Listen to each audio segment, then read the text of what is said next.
In section 5.1, we're looking at our fundamental trigonometric identities. If you look on page 350 in your book, you have a really good list of these properties that we have here on this screen and on the next screen, and it's one you'll commonly reference as we go through the next sections. But just kind of go through and see where we've seen some of these before.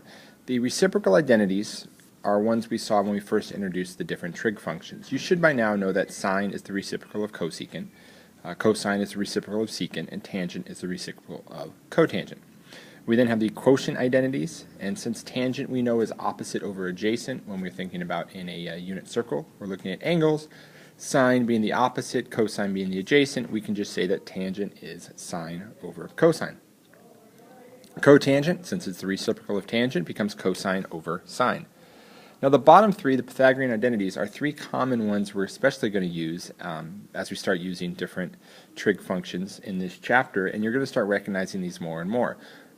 They start to show up really because we have sine squared, cosine squared, with a squared involved in them. And we're going to see as we do some of these how that is an important thing to look for. Over on the far right we have the cofunction identities through these functions, sine and cosine being cofunctions, tangent, cotangent, secant, cosecant.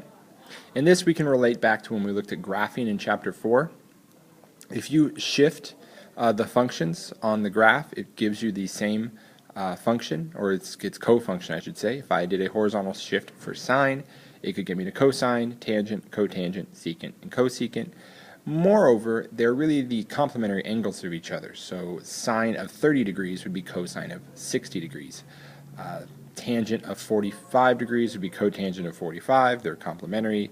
Secant of 10 degrees would be cosecant of 80. So it's really those complementary angle pairs that we'll look for. We won't see those too much in this section, but they're ones that will come up later. Even odd identities, we've seen these in the beginning of looking at our trig identities. Sine, tangent, cosecant, and cotangent are all odd functions, and then cosine and secant are actually even functions, and these will again come up a little bit later. But let's start working our way through just dealing with the different functions that we have.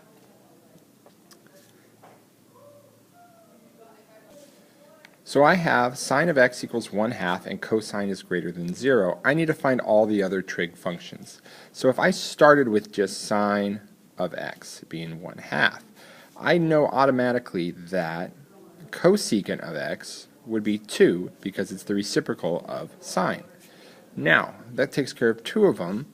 Let's think about our Pythagorean identities, that sine squared x plus cosine squared x equals 1. I can rearrange this to say that cosine squared x equals 1 minus sine squared x, which I know sine is 1/2, so that's 1 minus 1/2 squared. This becomes 1 minus 1/4, which becomes 3/4. Now if cosine squared x equals 3/4, we could say that cosine is equal to the square root of 3 over 2. Now, technically it's plus or minus, but earlier we defined the fact that cosine would be positive, so cosine would be root 3 over 2. Now, if that's cosine, we should now know that secant will also be 2 over root 3, which simplifies to be 2 root 3 over 3, because that is the reciprocal of cosine. Now, lastly, we need tangent. So tangent of x is sine of x over cosine of x. We know sine is 1/2, cosine is root 3 over 2, so that becomes 1 over root 3, which simplifies to be root 3 over 3 as tangent of x. And then lastly, we can find cotangent because it's the reciprocal of tangent. Let's just take that reciprocal, and it is root 3. So we have sine, cosine, tangent, cosecant, secant, and cotangent, and we found all of our functions using just the identities that we have. Now, I could have put this on a unit circle, I could have made a triangle, and did stuff we did kind of in the last chapter, but we've got to get used to using these different properties as we go. So let's do another one here. Now I have tangent of x is 3/4 and cosine of x is positive. Let's also take the assumption that sine is positive, just to avoid issues later. So let's start with tangent of x is 3/4. Well, we can take care of its reciprocal, cotangent of x. That's going to be 4/3. So to move on to some other ones, I could use my Pythagorean identity that 1 plus tangent squared x equals secant squared x, and plug in tangent squared, which is 3/4, and that's equal to secant squared x. 3/4 squared becomes 9/16, and then add 1 to that, it actually becomes 25/16 equals secant squared x. This means that secant is 5/4. Now we'll see why in a second it's the positive and not the negative, because its reciprocal is cosine, which is 4/5, and as we said above, it has to be positive, so of course secant is positive. Now last we need sine and cosecant. So the easiest way to get to sine is by saying, well, sine squared x plus cosine squared x equals 1. And therefore sine squared x equals 1 minus cosine squared x. Now we already know cosine was 4/5, so that's 4/5 squared. 1 minus 16/25 becomes 9/25. If we take the square root of both sides, we get that sine of x is 3/5. Then its reciprocal, cosecant, would be 5/3. So we got tangent, cotangent, secant, cosine, sine, and then cosecant, all by using our different identities. Now let's kind of shift gears and think about simplifying. Still using these identities, going to start working our way through them, and we're going to use some algebraic properties to help us out. So if I had cosine squared x times cosecant x minus cosecant x, I wanted to simplify that. So I could start rearranging with properties, but let's think algebra. They have a common term. So I could factor out cosecant x, and that leaves me with cosine squared x minus 1. Now, cosecant x is 1 over sine x. And if we look here, maybe that helps to where we're going.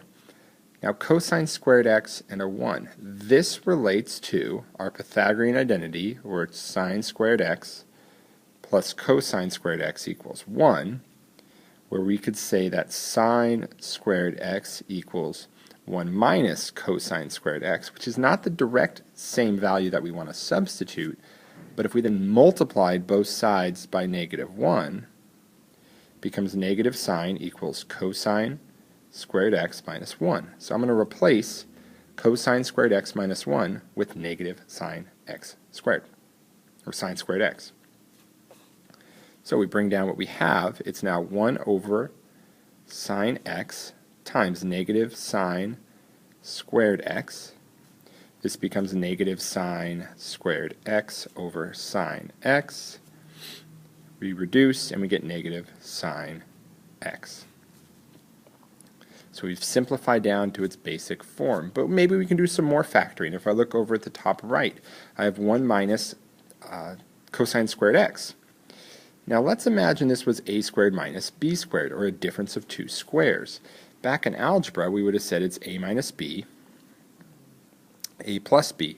So let's take that approach to it. It's going to be 1 minus cosine x, 1 plus cosine x, and then maybe if we needed to, we could simplify further on from there. But there's another algebraic property. Looking at the next one, 2 cosecant squared x minus 7 cosecant x plus 6. What if we let a equal cosecant x here?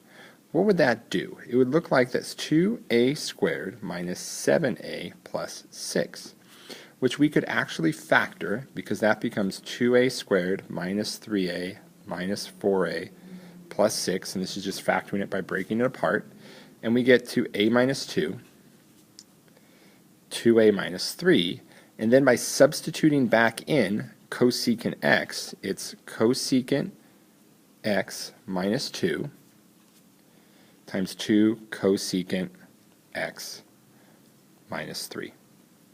So we factored down with cosecant and got into our new terms. Last one here, we start with secant squared x, which by our Pythagorean identities is actually 1 plus tangent squared x. So I get 1 plus tangent squared x plus 3 tangent x plus 1. So after the pause for students walking in, we can continue the problem because we now have tangent squared x plus 3 tangent x plus 2. And that's just combining like terms. Now this is going to be factored similar to the one up above it, but now instead of thinking of like x's, we just use tangent to factor. I have 2 and 3, so I need what multiplies to 2, that adds to 3, and it's going to be tangent x plus 2 and tangent x plus 1. So now we look at a couple more where we're just simplifying more. We could be factoring, it could be using the different trig identities that we have. If we start with cosecant x minus cosine x times cotangent x. We know that cosecant is 1 over sine x because it's the reciprocal. Cosine x will leave it the same, and then cotangent is cosine x over sine x. And it may be a good approach to try to get things back in terms of sine and cosine. They're the most common, and it makes things a little bit easier to put back together. And as I look at this now, I have 1 over sine x, but on the right side of it, I have cosine squared x over sine x. And this starts to help us because we have a like denominator, so that becomes 1 minus cosine squared x over sine x. This again is our Pythagorean identity, where sine squared x equals 1 minus cosine squared x. It shows up again. So we get sine squared x over sine of x, which now simplifies just to be sine of x. If we look over at the right side, I have cosine squared x times 1 minus sine x. What I'm going to do here is try to find a way to get to sine. Now cosine x, or cosine squared x, becomes 1 minus. Let's try it again. This becomes 1 minus sine squared x over 1 minus sine x. Now we can't just cross them both out and say we're left with 1 over sine squared, 1 over sine x. But let's think about factoring that down, because 1 minus sine squared x is like a difference of 2 squares. That becomes 1 minus sine x and 1 plus sine x over 1 minus sine x. Now I have like terms, I can reduce, and I'm left with 1 plus sine x as my final answer. On this last screen, we're going to use substitution, where x equals 5 sine theta, to write the square root of 25 minus x squared as a trig function of theta. So we're starting with 25 minus x squared. I'm going to substitute in 5 sine theta into the x squared, and this ultimately becomes 25 minus 25 sine squared theta. I'm going to factor out the common term of 25 inside the radical. So that becomes 25 times 1 minus sine squared theta, which 1 minus sine squared theta is cosine squared theta. Now I can simplify the radical. Up above we can't simplify the radical when it's subtraction between two different terms, but once it's multiplication between two terms we can simplify it. Square root of 25 is 5. Square root of cosine squared theta is cosine theta. So our answer would be 5 cosine theta. Now for our last one here, I have cotangent squared theta over cosecant squared theta. I'm going to move up the cosecant squared theta because I want to get rid of the fraction. Now cosecant is the reciprocal of sine, so I can make that cotangent squared theta times sine squared theta. Cotangent is cosine squared theta over sine squared theta times sine squared theta. And this ultimately reduces to now be cosine squared theta.